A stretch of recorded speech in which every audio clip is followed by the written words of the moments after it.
শেখ হাসিনার যে এই যে হত্যাযজ্ঞ, সেই হত্যাযজ্ঞের যে বিচার প্রক্রিয়া, সেই বিচার প্রক্রিয়ার সাথেও কিন্তু একটা বিষয় জড়িত। তিনি বলেছেন যে তার সময় অর্থাৎ নির্বাচনের আগেই শেখ হাসিনার যে বিচার প্রক্রিয়া তিনি শেষ করতে চান এবং পরবর্তীতে তাকে ফিরিয়ে আনার ব্যাপারে তিনি সিদ্ধান্ত নেবেন। এই ব্যাপারে আলোচনা হয়েছে কিনা, এবং যদি সেটা হয়ে থাকে তাহলে সেটাও এই নির্বাচনের রূপরেখার সাথে এটা কোনো প্রভাব ফেলবে কিনা? যৌথ বিবৃতিতে এর উত্তর দেওয়া আছে।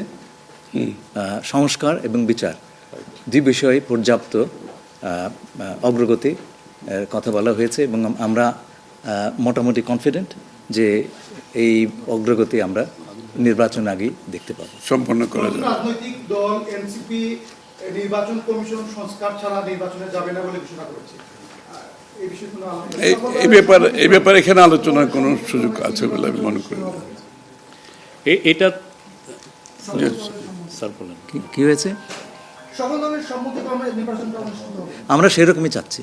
নির্বাচন কমিশন এই নির্বাচন কমিশনের অধীনে নতুন রাজনৈতিক দল নির্বাচনে যাবে না বলছে, এটা নিয়ে কোনো আলোচনা হচ্ছে? এটা ওনাদেরকে জিজ্ঞেস করেন।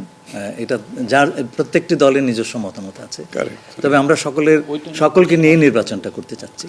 আচ্ছা, তাহলে কি আমরা বলতে পারি যে এপ্রিলে যে ঘোষিত যে নির্বাচনের রূপরেখা, তাহলে সেখান থেকে সরকার কিছুটা সরে আসতে চাচ্ছে বা আসবে? যৌথ ঘোষণায় এই বিষয়টি সুস্পষ্টই বলা আছে। আপনারা শুনেছেন, যদি সকল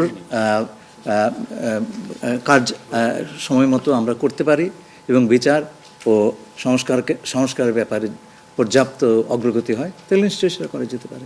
এখানে আমি একটু অ্যাড করি যে ইয়ের সাথে, যে মিটিংটা প্রথমে আমাদের দুই সাইডের ডেলিগেশনের সাথে হয়েছে এবং পরবর্তীতে 1-to-1 ওনারা দুজনে দীর্ঘ সময় আলোচনা করেছেন।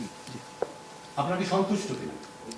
নিশ্চয়ই সন্তুষ্ট। শুধু আমরা তো বলছি নির্বাচনের আগে নয়, নির্বাচনের পরও দেশ গড়ার ক্ষেত্রে আমরা সবাই একসাথে কাজ করতে হবে, নতুন বাংলাদেশ করতে হবে। আর সন্তুষ্ট না হলে তো যৌথ ঘোষণা আসবার কথা নেই। এখন যে বিচার প্রক্রিয়া চলছে বিগত সরকারের বিভিন্ন, আপনি একবার কোশ্চেন শেষ করে দেন প্লিজ। না আরেকটা লাস্ট কোশ্চেন নিব, লাস্ট একটা কোশ্চেন নিব। জি, জাতীয় ঐক্যমত্যের সরকার গঠনের বিষয়ে কোনো আলোচনা হয়েছে কি? না, এটা তো নির্বাচন পরবর্তী সিদ্ধান্ত, যারা নির্বাচিত হবে তাদের সিদ্ধান্ত। সুতরাং এখানে তো আলোচনা হওয়ার কিছু নাই।